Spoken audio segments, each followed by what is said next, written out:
The American dream used to be achievable. Buy a house, buy an iPhone, buy a car, lock in security, build wealth for your family. But the dream could be dead. Houses are perhaps no longer the stepping stones for upward mobility that they once were. More like luxury goods if you look at the current price of the damn things. Because while you've been stuck saving for a down payment, chasing a 30, 35, 40-year mortgage, Bitcoin has quietly become the best performing asset class. So if you're still waiting to get into real estate investing, maybe it's time to stop playing someone else's rigged game. Boomers don't want to say it out loud because, of course, it threatens everything that they've built. They want to be able to dump their property for insane prices. Real estate brokers won't tell you.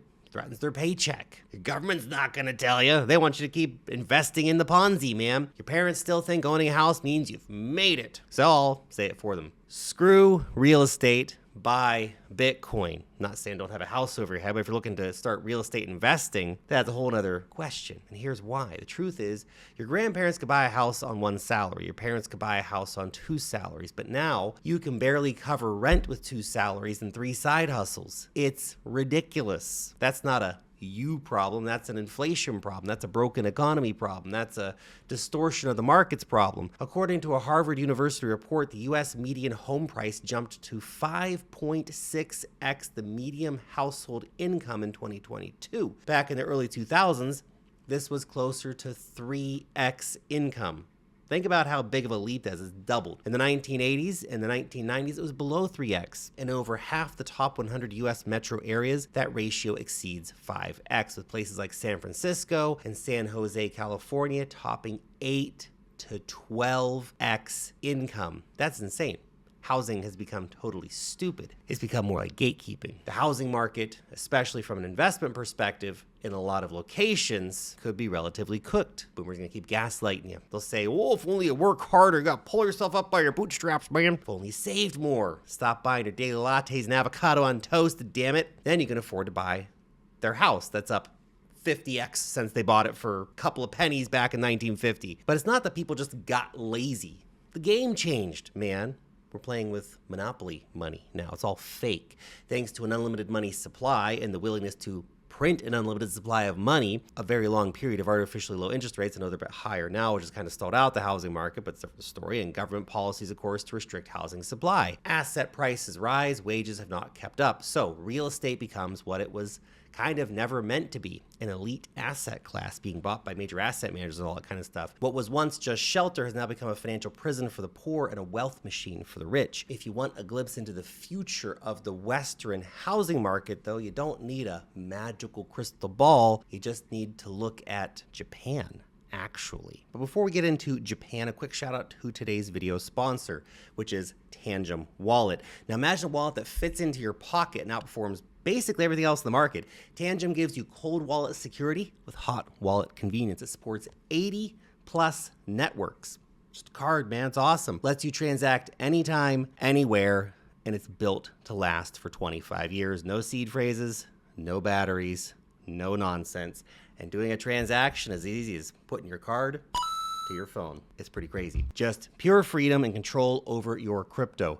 If you want to grab yours today, and they're a great value, by the way, hit the link right down below to get an even greater value because you get a 10% discount off your TANGEM wallet exclusively using the link right down here. Go check it out. Now let's get back to this Japan equation, why Japan proves we should all buy Bitcoin, not housing. Over 9 million homes in Japan are empty. That's 14% of all residential properties and a record high, by the way, because the population in Japan is shrinking at a dramatic rate.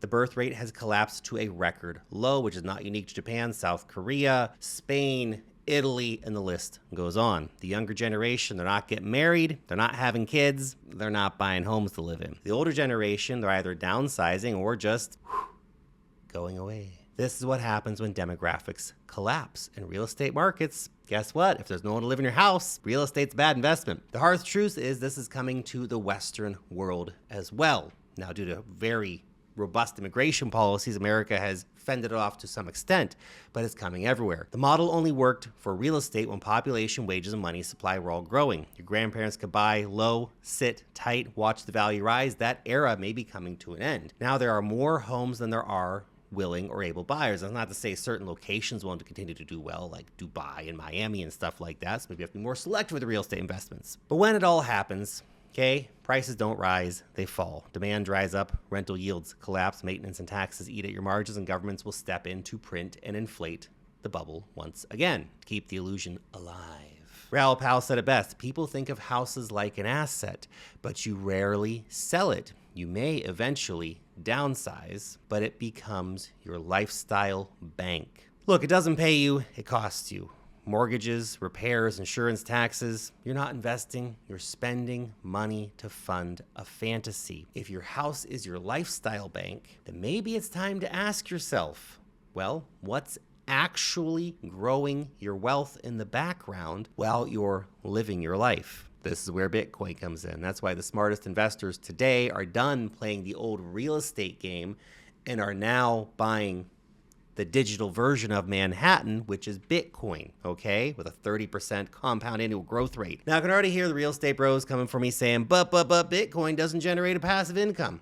I understand. Believe me, I understand. I've thought about the real estate thing many, many times. This is all true, and I may still buy some real estate someday, because guess what? I got a shit ton of Bitcoin, and that's fine. Bitcoin doesn't generate income, is true, but it does generate a higher compound annual growth rate just by holding it. Sure, real estate might give you 5 to 10% a year on paper if you can get the perfect deal and keep it rented out all the time. That's, of course, before you subtract property taxes and maintenance and insurance and deal with the phone calls or deal with the property manager and the vacancies and all the other stuff, man. All the other stuff. You could just buy and hold Bitcoin, not think about it, put it in a cold wallet and just wait. Suddenly that passive income is like a full-time job, and being a big property landlord is a full-time job. So why not just buy Bitcoin and chill?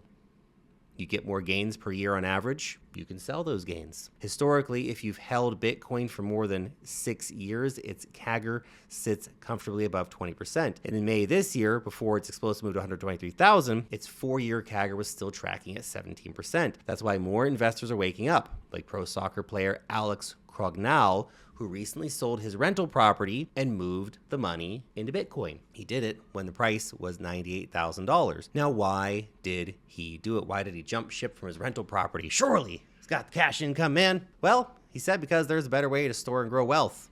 With Bitcoin, there are no more leaky toilets, no more insurance premiums, no more property taxes. Now, look, yes, house prices in the USA have grown at around 5% a year over the past few decades. I understand. And you could get rental income that whole time that the 5% growth was happening. But let's be real, that's not all real growth. That's partially an illusion of value in a currency that's constantly being debased. Have your rent incomes really gone up? Have the value of your prices really gone up? Or is it that your currency has gone down? When priced in Bitcoin, house prices are a completely different story. They're actually getting cheaper. In 2015, the typical US home cost around $166,000, which was around 530 BTC. In 2025, that same home is now worth $327,000, but now only costs 3.88 BTC. So what happened? Bitcoin appreciated faster in dollar terms. Now look, we've seen it put in tens of thousands of percent growth over the past few years, and those days are behind it. We're not going to see that kind of extreme growth in the years ahead, but the CAGR probably still remains very high, at least for the next few decades. While house prices doubled in dollar terms over that period, they collapsed in Bitcoin terms. That's probably going to keep going on. You can now buy more house for less Bitcoin.